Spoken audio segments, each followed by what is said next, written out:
Puji Tuhan, Bapak Ibu yang dikasihi oleh Tuhan, kita bersyukur buat setiap anugerah Tuhan dalam kehidupan kita. Puji Tuhan, pada saat hari ini kita akan kembali merenungkan kebenaran firman Tuhan yang saya beri tema hidup dalam kebenaran.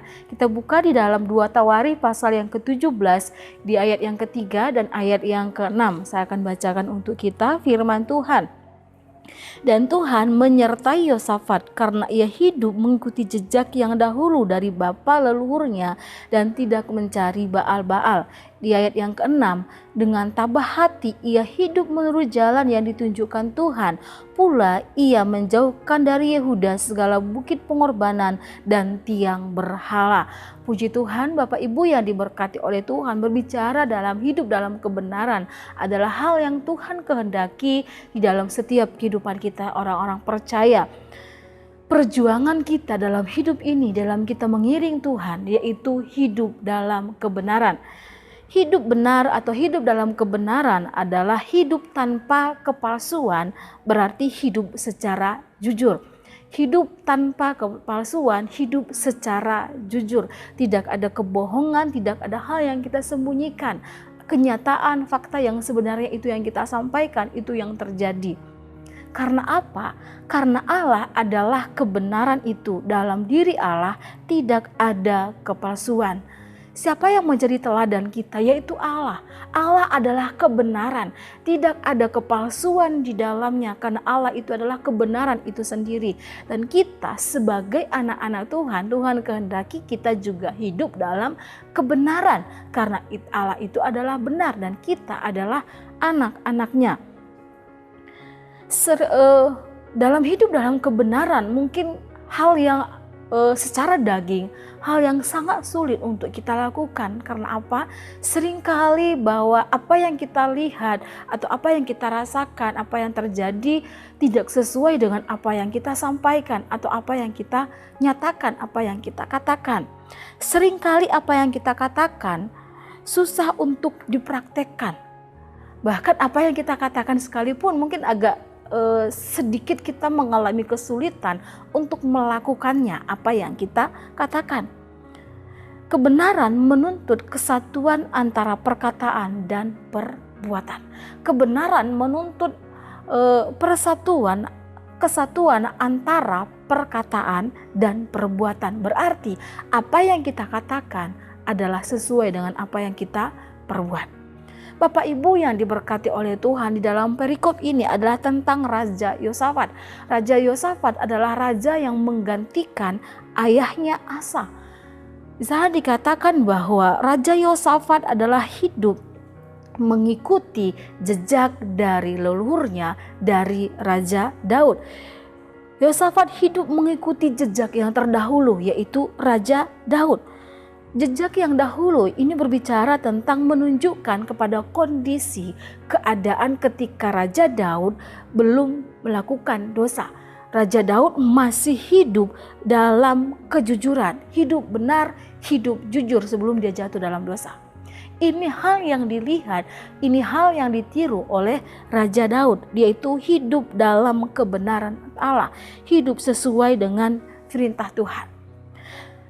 Berarti Raja Yosafat telah melakukan atau telah menjalankan perintah dengan takut akan Allah.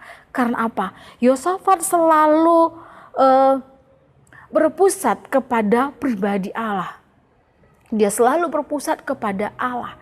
Sehingga di sana dikatakan bahwa dia mengikuti apa yang Raja Daud lakukan, yaitu sebelum dia jatuh dalam dosa, yaitu hidup dalam kejujuran.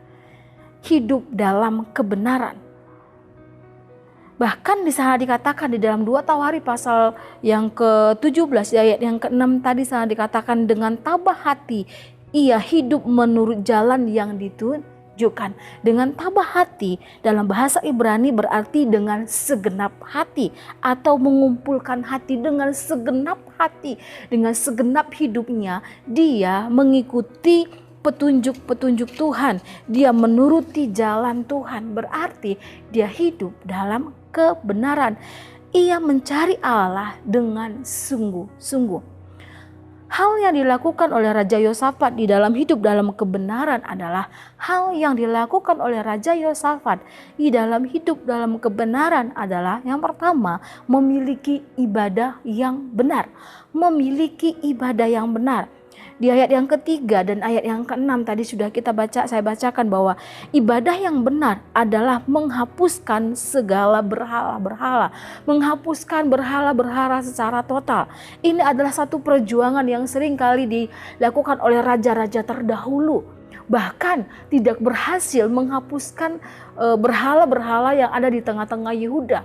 Tetapi di sana dikatakan bahwa Raja Yosafat dia berhasil menghapuskan segala bukit-bukit pengorbanan, segala tiang-tiang berhala dan mengajarkan kepada orang-orang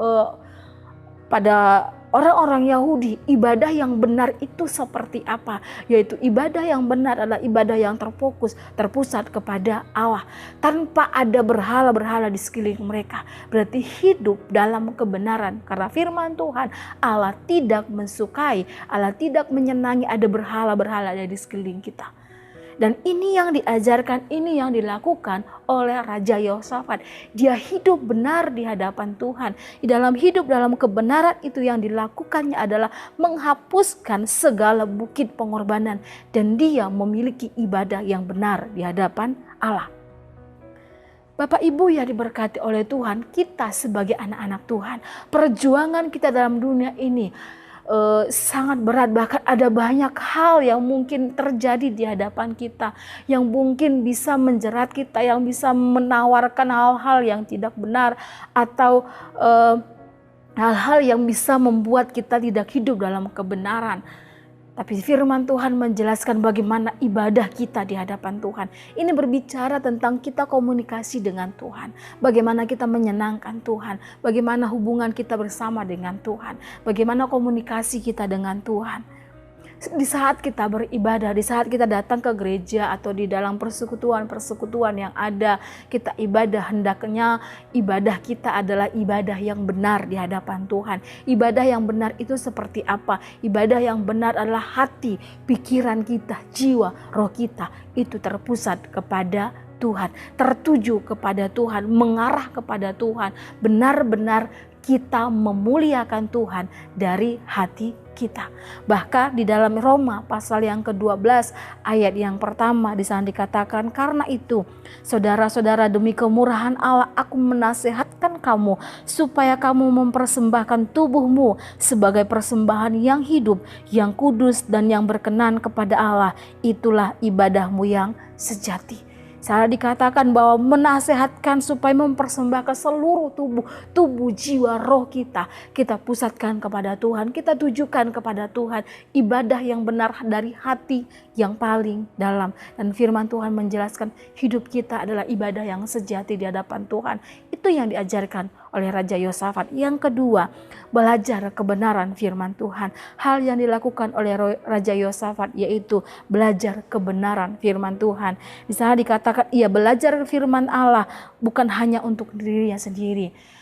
Dia belajar akan Taurat Tuhan, dia tahu akan kebenaran firman Tuhan, dia terima firman Tuhan dan dia lakukan, dia hidup dalam kebenaran itu sendiri.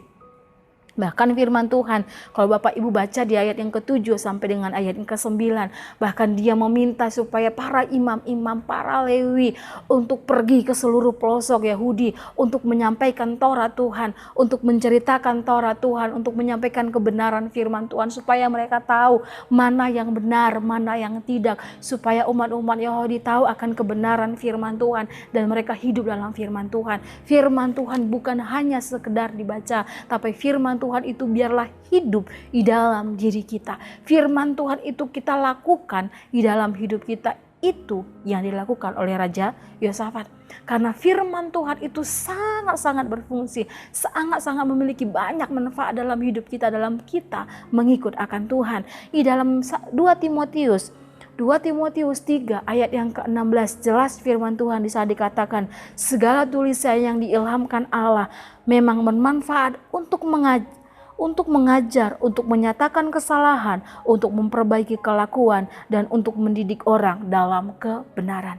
Ketika kita belajar firman Tuhan ini mengajarkan kita mana yang benar, mana yang tidak. Ketika kita salah, melenceng dari jalannya Tuhan, kita diingatkan oleh firman Tuhan, kita ditegur oleh firman Tuhan, kita dinasehati oleh firman Tuhan. Supaya apa? Kita mengenal Tuhan kita dengan baik. Supaya apa? Kita memiliki hubungan yang baik bersama dengan Tuhan. Kita hidup dalam kebenaran firman Tuhan. Hasil dari hidup dalam kebenaran, hasil yang diperoleh dari Raja Yosafat ketika dia hidup dalam kebenaran Allah, yaitu ada penyertaan dan perlindungan dari Tuhan. Di ayat yang ketiga di sana tadi dikatakan, dan Tuhan menyertai Raja Yosafat karena hidup mengikuti jejak yang dahulu dari Daud. Di sana dikatakan, dan Tuhan menyertai Raja Yosafat. Di ayat yang kelima bagian A di sana dikatakan, oleh sebab itu Tuhan mengokohkan kerajaan yang ada di bawah kekuasaannya. Ada penyertaan, ada perlindungan daripada Tuhan. Saya dikatakan Tuhan mengokohkan kerajaannya. Karena apa? Dia hidup dalam kebenaran firman Tuhan. Apa yang Allah kerjakan dalam Raja Daud. Raja Daud di dalam masa pemerintahannya Tuhan menyertai.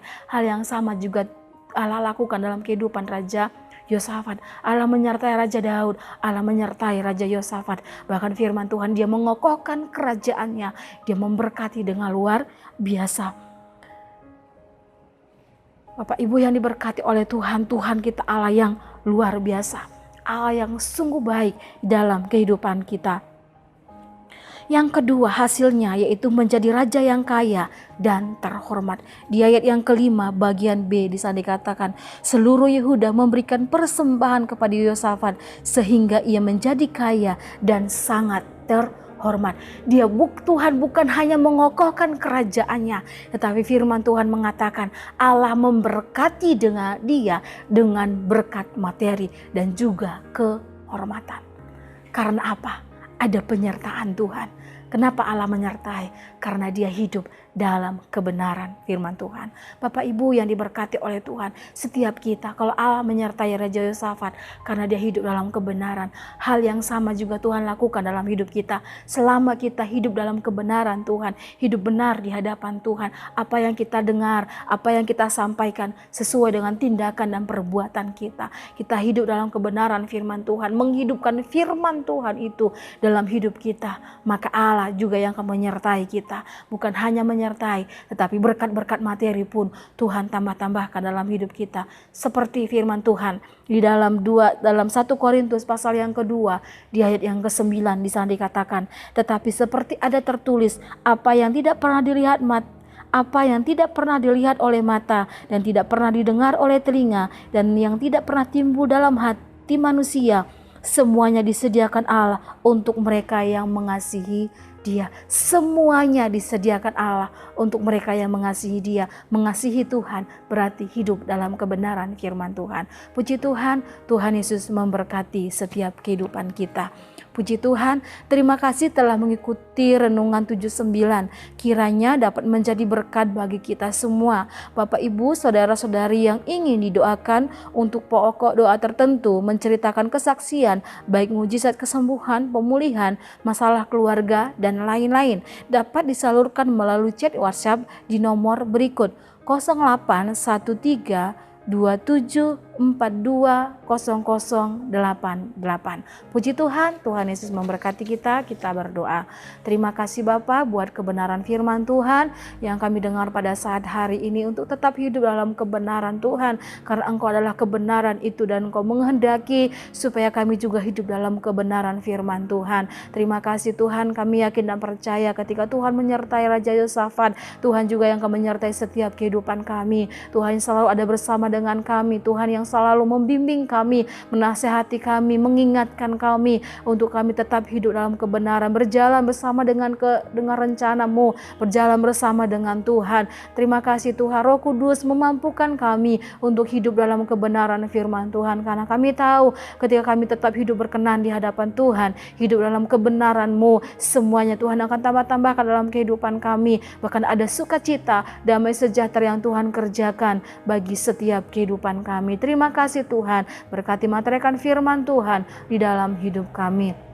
Terima kasih Tuhan, terima kasih Bapa. Semua raja di bumi akan bersyukur kepadamu, ya Tuhan, sebab mereka mendengar janji dari mulut-Mu. Mereka akan menyanyi tentang jalan-jalan Tuhan, sebab besar kemuliaan Tuhan. Terima kasih Bapa, dalam nama Tuhan Yesus kami berdoa, haleluya, amin.